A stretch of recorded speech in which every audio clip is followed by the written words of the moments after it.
After all that, you still ended up back here.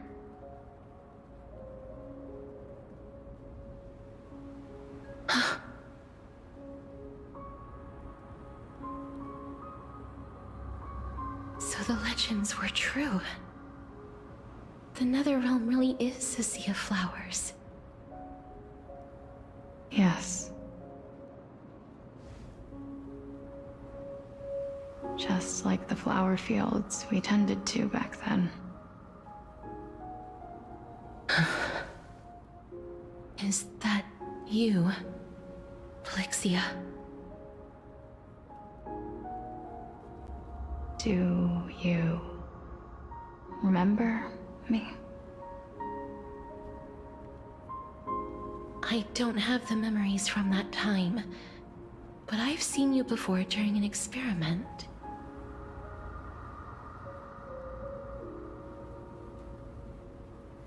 I see. Call me Thanatos, then. It'll be easier. However, since you recognize the name, you must already know everything about Thanatos, right?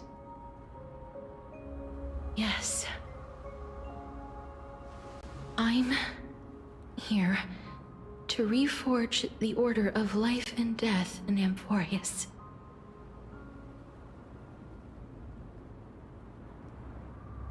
You know, my sister was a sympathetic, but rather sensitive person. Whenever she didn't want to say what was on her mind, she would avoid eye contact and look off into the distance. Just like what you are doing now. Can you tell me about the last Era Nova? What did you do, Plixia?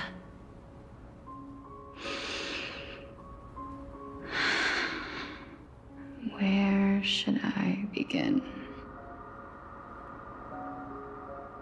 I suppose we can start from the beginning.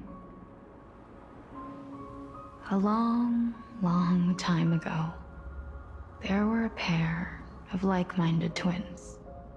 As foretold in the prophecy, they were chosen to be successors to the god of death. But fate was cruel. The price of attaining divinity was to take the life of a family member with our own hands.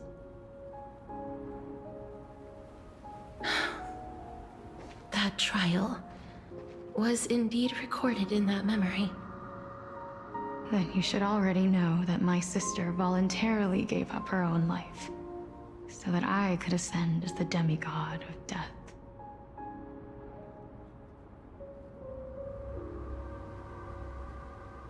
But I couldn't accept that. Why did we have to kill each other for a future she'd never see herself? That's not fair.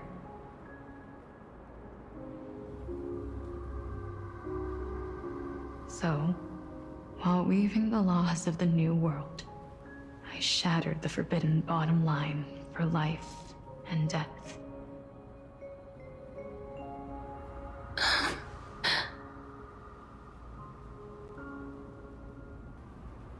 I reshaped my sister's soul and took the form of the great dragon Pollux to carry her up the River of Souls and back into the mortal realm.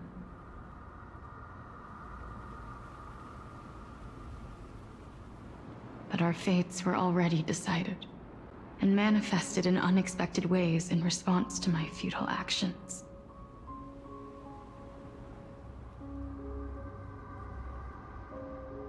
Aging is an unbreakable law of nature laid upon humankind, created at the same time as death. When the living die, their souls will meet Thanatos, who would determine where every soul goes. If the Reaper raises their left hand, the soul is granted death and allowed to enter the Netherrealm to await reincarnation. If they raise their right hand, the soul is rejected by the Netherrealm and returned to the mortal realm to continue walking the earth.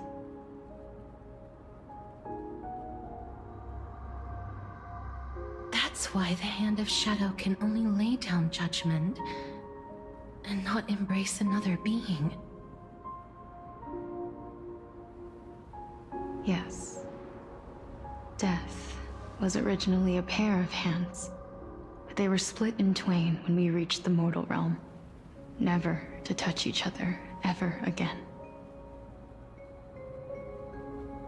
The half of Thanatos that represents life, the undying human who grants death, that was the curse I forced upon you. Then, what about you? As the half of Thanatos representing death, I shoulder the fate of defying death. I died the moment I entered the world of the living. From then on, my Titan also no longer existed in this world. The cycle of life and death stopped. Souls were denied their audience with death, and were left stranded within an ever-rising river of the dead. What irony.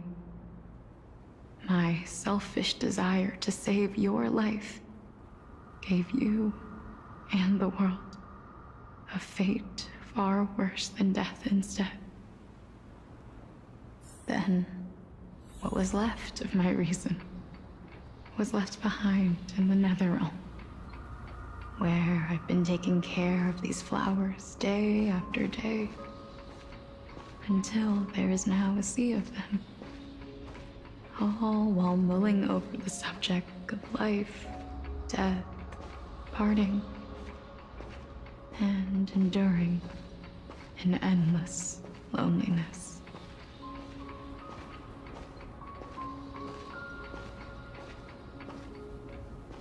Fate is absurd indeed. Our lives were a mirrored image of one another, like a pair of hands. Even so, we arrived at the same destination.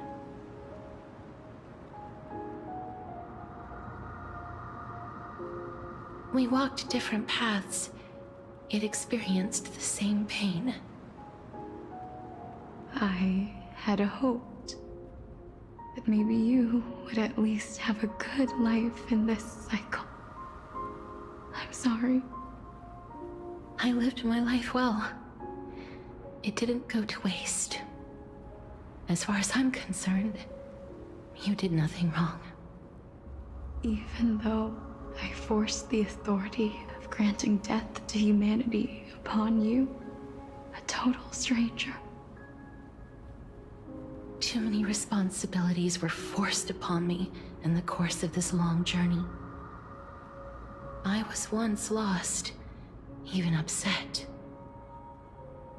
But I realized recently that if it weren't for your blessing, I wouldn't have understood the source of these emotions, nor would I have realized my purpose.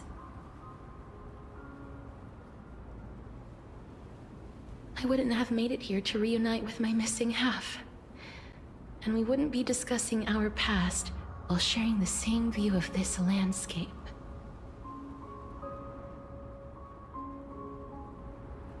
I wouldn't have understood the meaning of our existence. The meaning of our existence.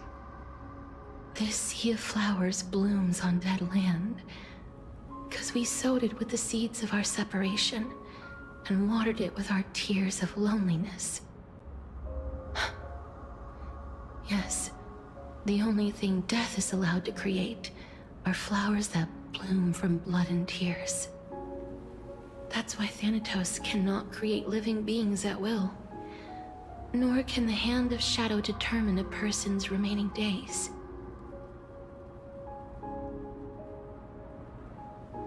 Because the life and death of mortals should never be dictated by another's will. are you saying there's no point in Thanatos' existence? No. No single being can bear the scales of life and death on their own. Not even a god. Life and death weigh equally heavy. We both know that now, don't we? You, too, must have had a difficult life. We've taken quite the ridiculous journey together, haven't we? I had a feeling, even back then, that we would meet again one day. Not to embrace one another after a long separation, but to come in search of retribution. Tell me the answer that's already been written, and let us draw this seemingly endless fate. It's been far too long. I've waited here for centuries, watching day after day as desperate spirits are denied by this lonely wasteland. I always hoped I would see you among them, but I was also afraid of seeing you. I didn't know how I could possibly face you again. But more than anything, I was afraid that you might have forgotten all about me. I know. But don't you see, Pollixia? I made it back anyway. You don't have to shoulder death's authority on your own anymore. It was always meant to be held in two hands anyway.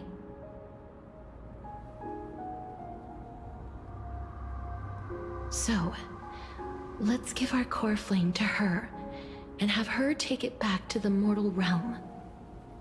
Give humanity back their cycle of life and death. Our responsibility as Thanatos was never about picking out favorite souls. We were only meant to watch over life. Let's tend the field together and create a warm sea of flowers for all the souls to come.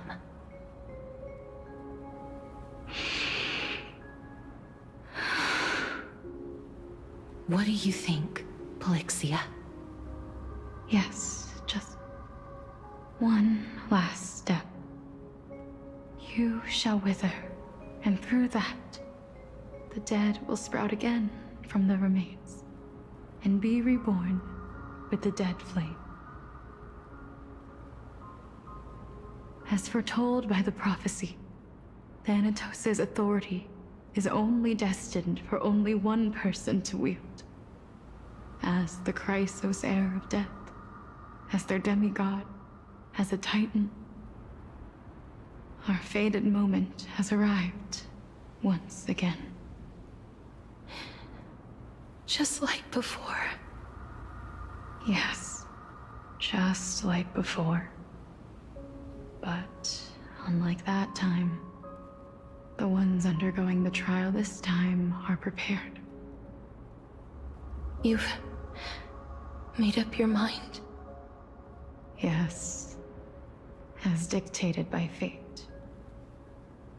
But I won't be afraid, as long as you're here with me. Complete your trial in this life. Grant me the embrace of death, and light the spark of life ablaze. You've been tempered by life and death. I know you'll be able to give this wasteland its first breath of life. Like a raven butterfly, flying swiftly into the nether realm, perching on the twig of death.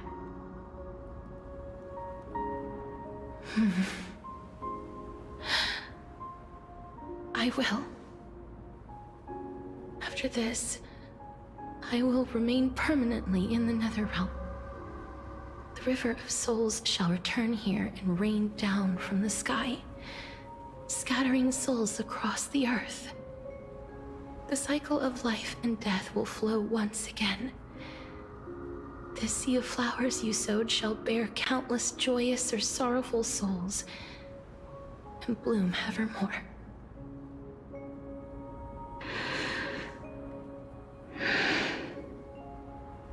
Thank you. Just one last thing. Can you grant me one wish? Of course. What is it? Please, don't forget me.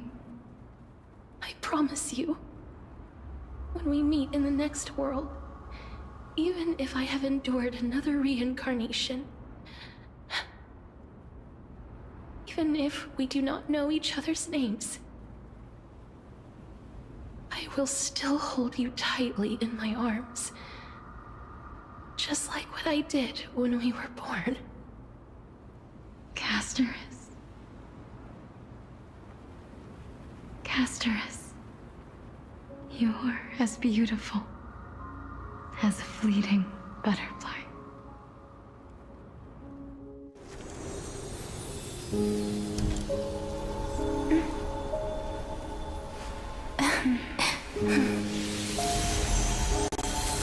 I will bring rest to death.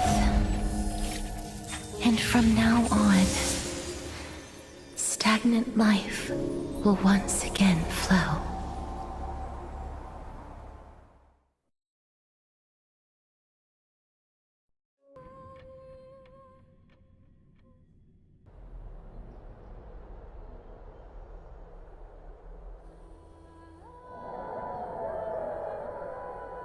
Time flies. In the blink of an eye, the 15th entry hour is already at hand. When this farce is over, your soul will be placed on the scales of life and death. Are you ready? No need to ask so many times. Of course I am. Then why do you drag your feet? Is your fear of crowds holding you back again? I simply find them too noisy. Paying attention to conceited fools like them would be an utter waste of my time.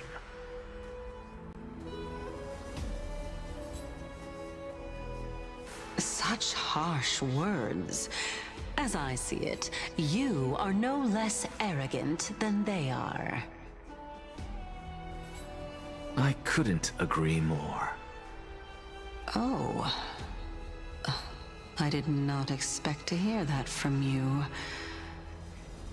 Are you not going to refute me?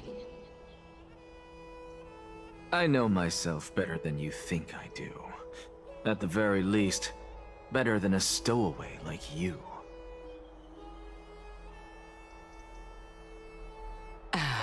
And they say men whose ends are nigh have but kind words. Well, that is exactly why I chose you. Should I thank you for the compliment? The hour of the trial has come. Do you have an answer for me? And how will you prove the veracity of your argument? I suppose there is no point in putting this off any longer. Do you recall where we stopped the last time? You were saying that Amphorius's history is cyclical. Indeed. The demigods that bear the core flames eventually become the new titans at the world's end. Remember what happened on the Holy Mountain? Calypso, Naias. As their destined ends approached, one by one, they left this world. leaving only the twins, who are fated to succeed death.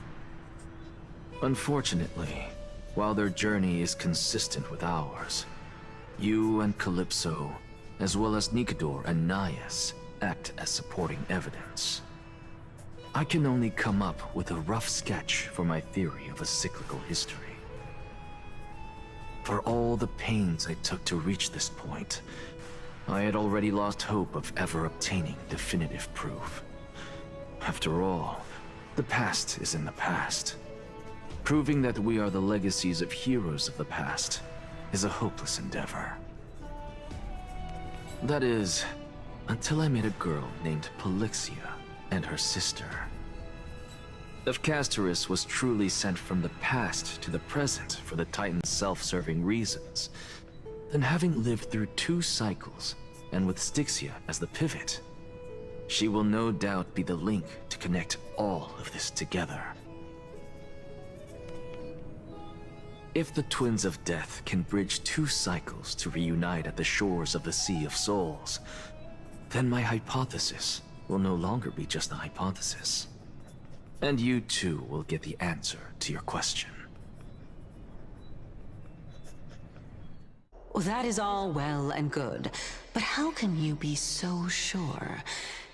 If there is even the slightest error in your hypothesis, the girl will be shattered. It matters not. The most important quality a scholar must possess is foolhardiness. If you are overly cautious, then you'll never have the gumption to make the first step, and change will never come.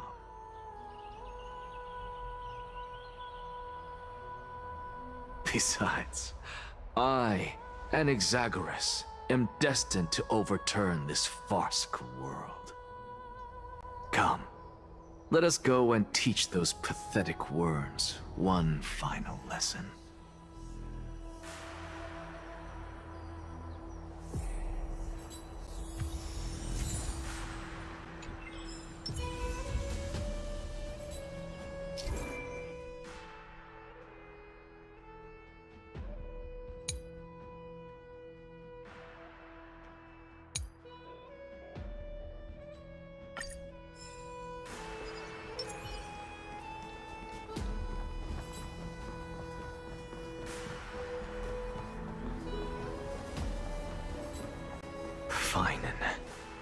So they are leaving the final debate to him. Let those Chrysos heirs who started this terrible war hear you. Let them hear the voices of the people!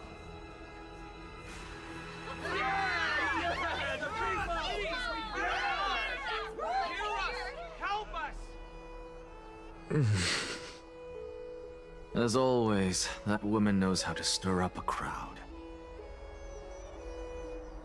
Professor Anaxa, I thought you'd pass on this. Everyone must cast their vote, or this assembly would serve no purpose. Prof, do you truly think it's wise to entrust the fate of the world to an assembly like this? Akama has stood strong under this system for 1,000 years. It stands to reason that there is purpose in its existence.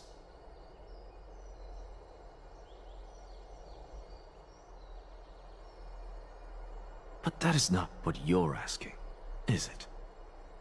What you really want to know is Aglaya making the right decision in entrusting the fate of the world to you?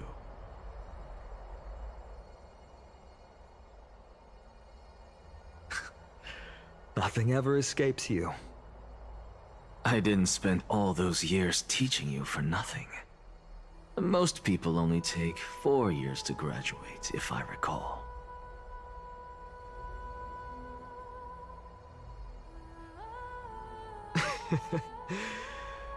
To tell the truth, I feel like I'm on my way to an execution chamber instead of a podium. So, do you have an answer to that question? No, I don't. I thought so. Because that question is not yours to ask in the first place. Is Aglaya entrusting the world to you the right decision? Don't make me laugh. That is a question that woman must answer herself. Why are you fretting about this on her behalf? Or have you been seeing yourself as her pawn all this time?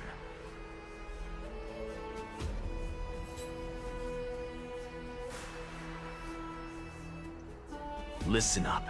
I'll say this only once. Flip your perspective around and ask yourself this instead. What should I do to ensure that the world doesn't stray from the correct path? That is what you should be thinking about.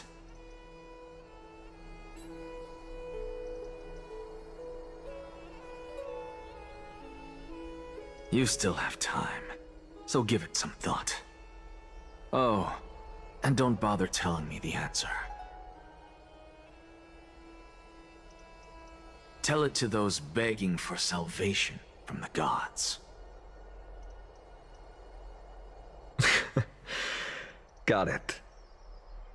Thank you, Professor Anaxa. That's Anaxagoras to you. Who will you be voting for? That'll depend on how well you perform. May Circe safeguard your thoughts.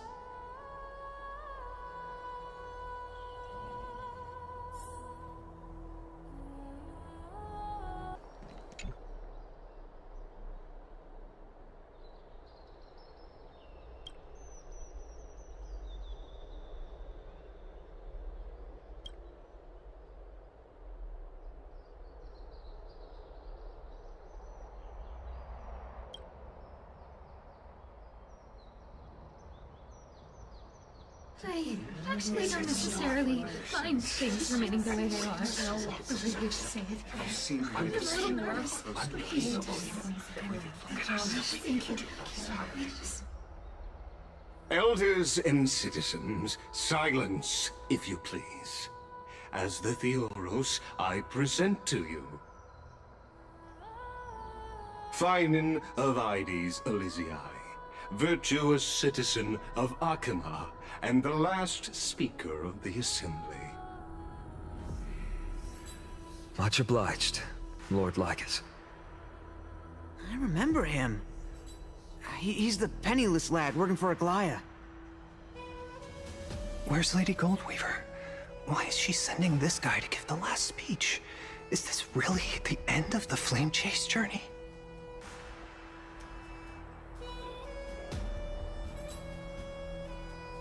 Can this dude really face down kindness? I actually don't necessarily find things remaining the way they are. The way you say it.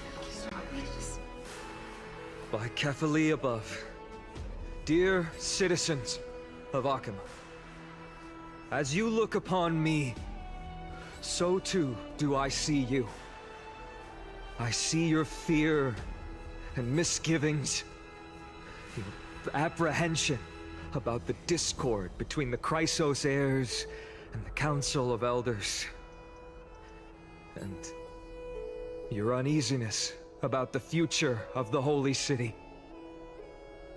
Yet, before you contemplate something as grand as the fate of the world, I ask that you look closer. Look beyond the horizon illuminated by Kefali, at the crisis threatening to overwhelm us. What? Ides Elysiae, my beloved hometown, is a village forgotten by time. It is a place with the most invigorating breeze and wheat fields that spread all the way to the sea. I once thought that there I would enjoy a lifetime of peace and quiet with my friends and family. How I wish I could invite all of you to that paradise, far from the noise and chatter of the world. Alas, I can't. Because she, and all that she nurtured, all that I loved, they have long been devoured by the black tide. My beloved home is no more.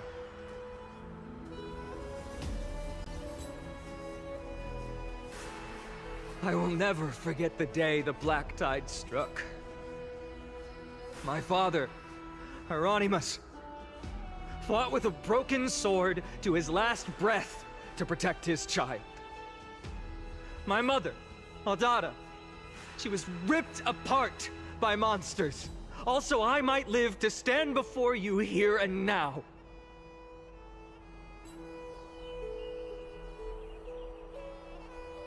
Galba, he was a hunter.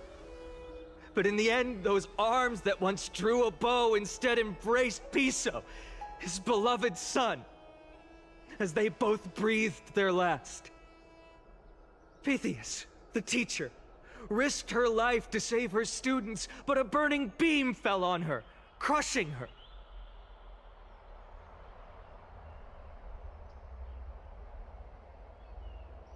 And what of Livia, her daughter? Did she make it out alive? No, she didn't. Livia, Piso, and so many other children. My childhood friends. They were all swallowed by the black tide and turned into monsters. They kept saying the same thing over and over. Even up until the final moment, I finally steeled my heart and granted them eternal peace with my sword.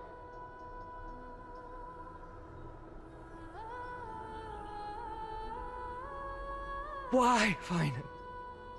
Aren't we the best of friends?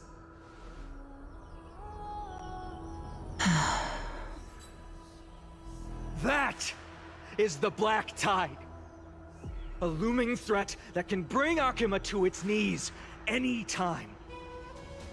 Cainus may have promised that with the 3 Titans of Calamity gone, Akuma will return to an era Chrysia once more, but...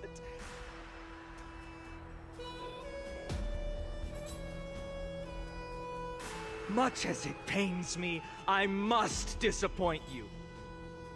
While the demigod of strife has done everything in his power to hold them back, they are still coming.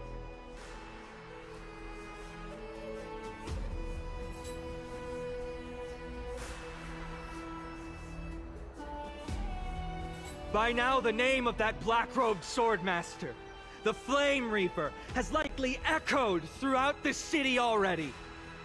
The roaring thunder is a message from the strife demigod. The Flame Reaver has risen from death, and they hunger for the core flames of the gods.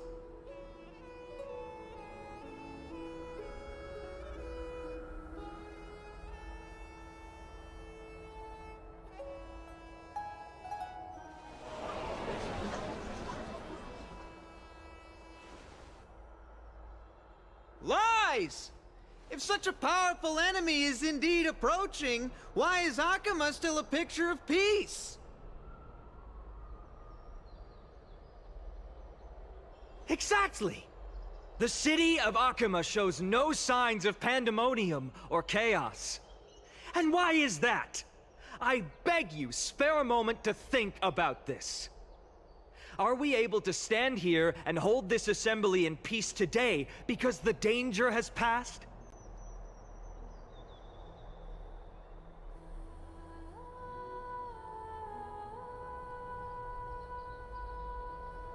No!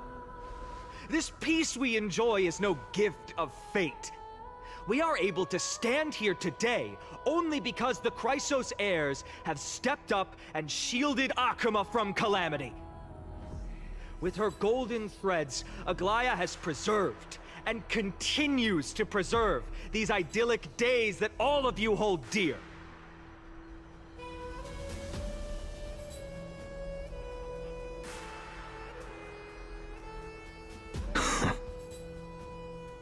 Council of Elders claims that Aglaia will one day forsake the people because her divinity is eroding her body and soul. But ask yourselves this. Rather than offering her aid and support, why do they choose to watch and push Akama away from the Flame Chase journey?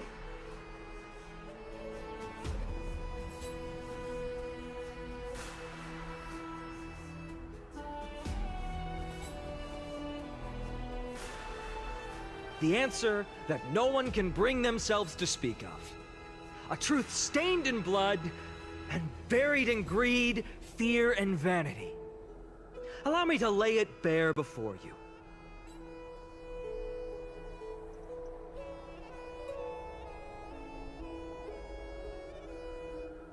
It is because the Council of Elders, which bears Akima's history and honor, along with this citizens' assembly we once took so much pride in, are now infested with vermin.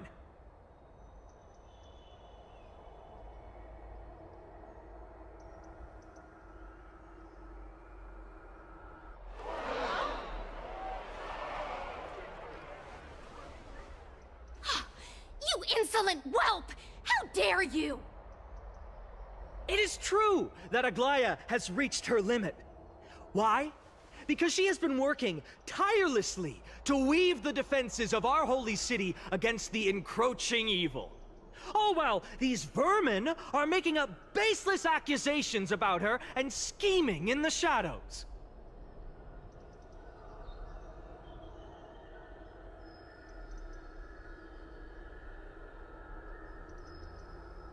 Not once has she ever failed Akama. Yet these vermin attempt to tear her apart, tarnishing her name with unfounded allegations. She may have been blessed by divinity, but hasn't her heart always stayed true to humanity?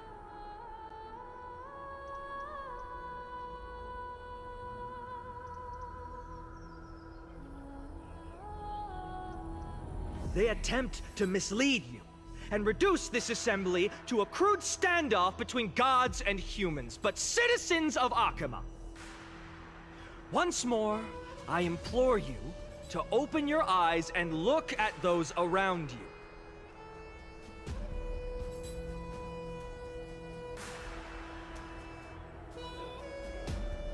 Examine them closely. Beneath all that finery, do you see the good heart of a human, or the poisonous glands of a pest? Make your judgment, then turn your gaze to the demigods, whom so many of you regard as cold and merciless. Do you not see the light of humanity in them? And those who wear the mask of humanity, yet utter only hurtful, slanderous words. Can you not see that their souls have been corrupted by power?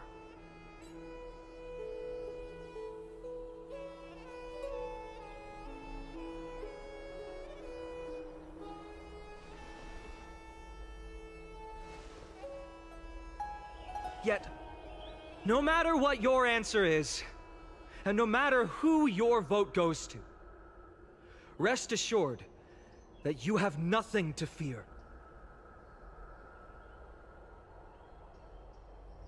For Aglaia, Tribios, and I will remain your faithful guardians and pledge our lives to upholding your decision.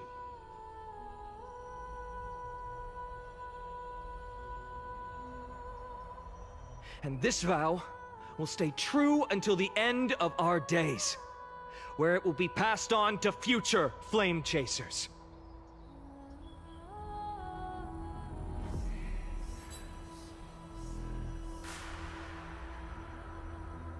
A steadfast and unwavering promise that shall endure through the ages!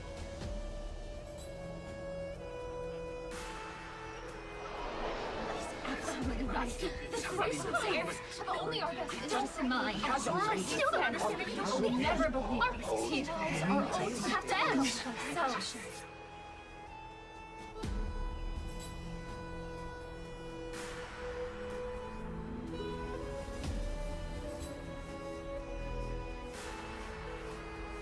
At the present time, on the scales of Talenton, those who call for the continuation of the Flame Chase journey, and those who demand its suspension.